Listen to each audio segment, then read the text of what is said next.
as a starting point. So I've been in practice since 2009 in Beverly Hills. I finished my training at Duke and went straight there.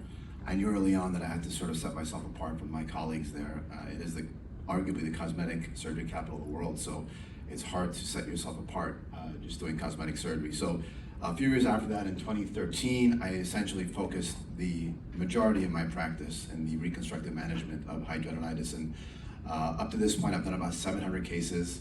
And interestingly enough, with the power of social media, about 90% of my patients are outside of California, and a lot of experience has been gained during that time.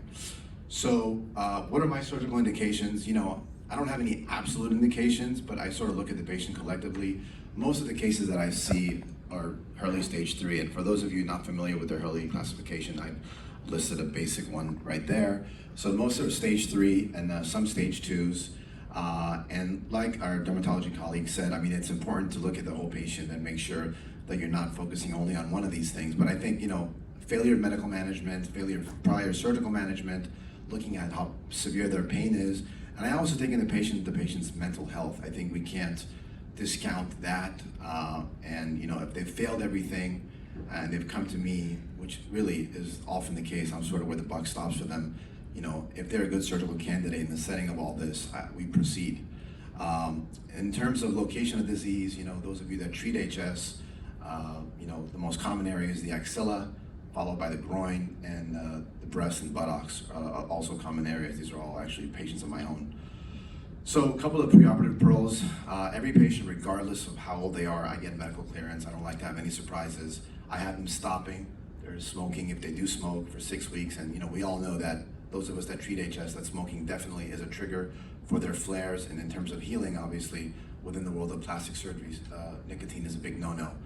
And you know, prior to today, I was not aware of the SHARP study, so maybe I'm going to change my management. But I actually have patients stop Humira about a month prior to surgery because you know, we know that it's an immune suppressant. And again, prior to the SHARP study, you know, my logic was that it would predispose them to more perioperative infections. So my practice is still doing that. So I mean, we'll take that into consideration, the study that I just found out about. But for now, that's my protocol. Most of my patients are relatively healthy, but on occasion I do have patients who are nutritionally not great, and so I always check their nutritional parameters prior to surgery, and if needed, sort of optimize that. And you know, many of these patients come to me with multiple areas of disease, and in those situations, you know, if they have bilateral axilla and groin, I never do everything at once. I did that early on, and it was very, very difficult for them to heal. So I generally do one body part, you know, both axilla, and then I wait about 6 months or longer, or sometimes even shorter, depending on their healing, before I go on to the next. So in terms of my surgical approach and treatment philosophy, as I said, I treat multiple areas and stages. So most of the patients that I see, they're not candidates for primary closure. So the reconstructive ladder, we go pretty high up in terms of, I mean, I don't do free flaps in private practice, but you know, most of what I do are in some type of flap or adjacent tissue transfer closures. I don't use skin grafts a lot. There's certainly, you know, an option, but I don't use them a lot, and again, I'll tell you guys why in a little bit. And for actively infected cases with the cellulitis, I still proceed to the OR. What I do is I stage the excision. I wait for a few days, have the patient on IV antibiotics, sometimes up to 3 days, plus minus wound vac, depending on where it is. Wound vac works well in the axilla, poorly in the groin, and then we go on to the closure. And then this next point here is sort of anecdotal based on about 10 years of me doing this. It's not a cancer. Obviously, we all know that. But I think, in my experience, removing this extra margin of tissue, about 1 centimeter, I feel that has actually helped reduce the chance of recurrence. Now, again, this is not based on any scientific evidence. It's all anecdotal in my own private practice, but this is something that I've employed and continue to do. And, you know, I am never the admitting physician. I'm the surgeon, but I always have a team with me. An internist, oftentimes an ID doctor, and as needed, a nutritionist. And you know, these patients can be wound problems in terms of their reconstruct, if they have a dehiscence or whatnot. So wound care is always on standby. So in terms of surgical markings, this is sort of the most common flap that I do. It's a lateral chest wall flap. You can see the area of disease. That's clearly a stage 3. The middle photo shows the donor site closed, the flap's elevated. It's based off of the, you know, it's obviously a pedicle flap based off of perforators with the thoracodorsal artery through the latissimus muscle, and you can see the flap is inset there. So this is just a quick video showing the markings again. I just want to show you guys, this is me in the OR elevating this flap. Essentially, I try to incorporate some of the latissimus fascia to theoretically improve the vascularity, but these are pretty wide pedicles, and they almost always do fine. Occasionally the distal tip might have to be debrided, as I'll show you in an upcoming slide, but these flaps are robust, and oftentimes the defect that results after the excision is significantly bigger than you think. It's like a guitar string. When you cut the string, it snaps back, and so the flaps do have to be wide enough to close it, but at the same time also you want to be able to close the donor site. You don't want to put something in the axilla and then have to skin graft the donor site. So, but oftentimes the flap in combination with mobilizing some of the peripheral tissues is enough to be able to close the wound. And this is what you see in that case. You can see up by the posterior aspect of the arm, I had to do a little bit of mobilization of the posterior arm tissue to get that part closed, but he actually did quite well. Interestingly, this patient's wife then came to me for liposuction and fat transfer to the breast. So HS patients can lead to cosmetic surgery directly or indirectly. Now, so this is what I was talking about in terms of acutely infected cases. So this is a pretty common case that I treat. You can see the axilla looks pretty terrible. We went ahead and removed that piece of tissue and the wide open wound, and I make sure the flap is viable and it goes in. And I come back in about 3 days, and the beauty of the second stage is illustrated here. Some of these longer flaps, longer reconstructions, they declare themselves as far as their perfusion within 24 hours. So, here is an example where staging it is to the benefit of the patient and me, because if I would have put that flap in at the time of surgery, that area would have died. And so at the second stage, which in this case was 3 days later, I debrided that distal tip, and you can see the flap is well incorporated, and he actually did very well. Just quickly go through some other cases. Posterior trunk disease can be challenging depending on where the disease is. A workhorse reconstruction that I do is this VY flap advancements, which we use for ischial sores as well. This patient here was a tough one. He actually was seen at a major academic medical center in Northern California, got the runaround, and he came to me and we took care of him. He had a combination of skin grafts along with abdominal flap advancements, and he actually did quite well. Another patient seen at a major medical center in Los Angeles, given the runaround. I don't know if it was because of his insurance or whatnot, but we did these posterior, when I say I did these posterior thigh flaps. These are big cases, it's not easy to do these, but he did remarkably well and was incredibly grateful to us. So axillary disease, the most common area. I know I said I don't use skin grafts often, and the reason why, in this case, I'm showing that I did use one because she had a paucity of tissues to be able to move the flap in. I've noticed that, at least in my experience, if you let a wound in the axilla heal by secondary tension or with a skin graft, a split thickness skin graft, as we all know, has a contracture which can contribute to range of motion issues. In my experience, putting that tissue, as you can see here, the range of motion is fantastic. So this is sort of an all-inclusive case where you can see the disease, the reconstruction, and this is 4 months out. And patients always ask, what does a scar look like? I say, listen, it's not magic, it's surgery. So you're gonna have a scar, but at 4 months out, it's acceptable, and her arm is fully up.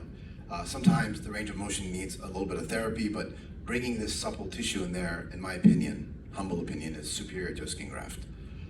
And a big question is long-term scarring. This is someone who was 1.5 years out, and in her case, I actually used just a medial arm advancement flap to close the wound. You can see again, there's a scar, but it's much, in my opinion, and in this patient's opinion as well, superior to having the disease there and pain. And this patient in particular, at the time I saw her, she was from New York, was an undergrad who, because of this experience, wound up going into medicine, and then funny enough, now she's actually applying to plastic surgery residency. So post-operative care, a couple of basic points. These patients, again, 90% of them are out of state, so they stay for about a week, sometimes less, but usually about 5 to 7 days. I pull out the drains prior to discharge. They refrain from any physical activities, significant physical activity for 4 to 6 weeks. And because they're from out of town, I'm fortunate to know many doctors and surgeons across the country, but on occasion they come from places that, I had a patient from Little Rock, Arkansas recently. I didn't know anyone there. So he went to a local wound care facility, but I always sort of my office helps the patients find that for them so they can have their sutures and staples removed. And every patient actually has my cell phone number, which sometimes is a problem, but we do a virtual follow-up with video or email. One thing that I'm not sure if my dermatology colleagues talked about, but this is a really important concept within HS, is their pain. I read somewhere is one of the most, if not the most painful skin condition, and I see it in my patients. They come in severe pain, early stage 3, it's a nightmare. But the interesting phenomenon, and I don't know what the basis is, it might be an upregulation of pain receptors or whatever variable pain threshold they have, because they have so much pain secondary to their HS, the flap elevation and the surgery, at least in my hands, they have almost no pain. Because they have such a high pain threshold. And so interestingly, very few of them actually use a PCA after surgery. So this is an area that I think warrants further research and investigation. Complications, I'm not gonna lie, wound dehiscence happens a lot because these are big wounds, big reconstructions, and that goes hand in hand with local wound infections. Luckily, I've only had about 3 hematomas out of almost 700 cases, which have had to go back to the OR. And the recurrence rate, the literature says wide local incision is the lowest. I've been doing this for about 10 years. Obviously, that's not long enough to make a bold statement about the recurrence, but I've had about 10% chance of patients coming back where they've had to go back for removal in and around the incision. And by the way, we all know that HS is not a curable condition. Surgery is focused on just taking care of the problem locally, but you want to, give the patient some assurance that the surgery that they're going to undergo is going to hopefully prevent the disease from coming back. This is obviously always a hot topic. This is as plastic surgeons, most of what we do is not covered by insurance, but this certainly is. And I'm happy to answer questions after the talk about how you guys may want to do this. But essentially, the important pearls are the ICD-10 code is what you see there, L73.2. And, I don't really, for what I do, for what you guys may do as well, these excisional codes are not sufficient. Although they are inclusive for the closure, but certainly not enough for a billing standpoint, just to put that when you're doing these flaps. So I also use some modification of the reconstructive codes depending on what it is that I'm doing. And if I'm staging it, it's a modifier 59, for those of you familiar with billing. So another point, and along with the pain aspect of it, is the mental health issue. These patients have incredibly poor qualities of life. Many are suicidal, and although psychiatric involvement in terms of therapy, psychology, it's not enough. So I think that in conjunction with surgery, and obviously again the dermatologic medical managements are critical, but numerous studies have shown that wide local excision, when done properly, is associated with improved quality of life. So just to finish up, I think the future things and areas to improve. For those of you that don't know, it takes about 7 years from the onset of symptoms to get a diagnosis, and that's too long. So I think we need to do a better job, we meaning collectively, all of us that see these patients, to educate our colleagues that are at the front lines, the primary care doctors, the PAs, and the nurse practitioners.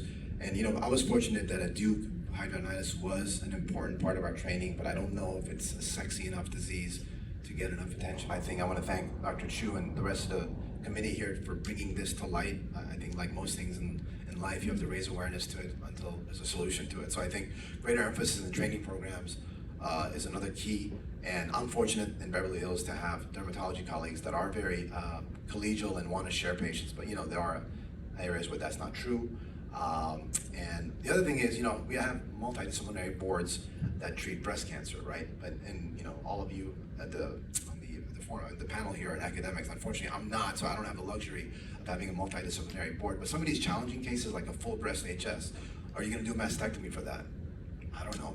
Are you going to remove the patient's scalp completely if it's involved? I've had patients that have had that, and they were free flap. That's a big decision. So I think in the academic world, perhaps like a multidisciplinary HS board, like a tumor board, would be helpful to discuss these cases to figure out what's best for them.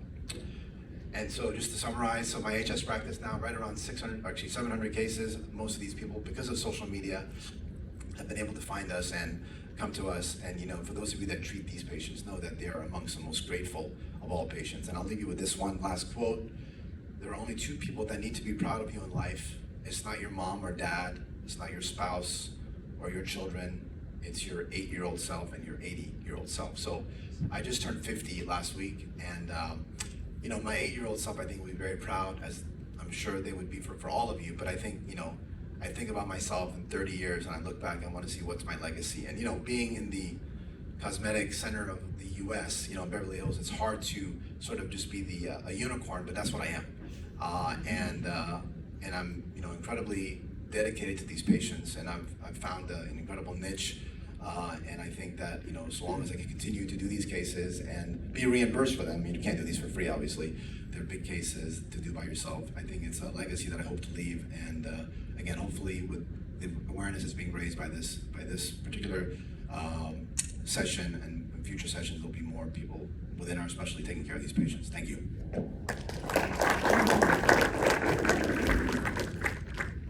Well, thank you very much. That was worth the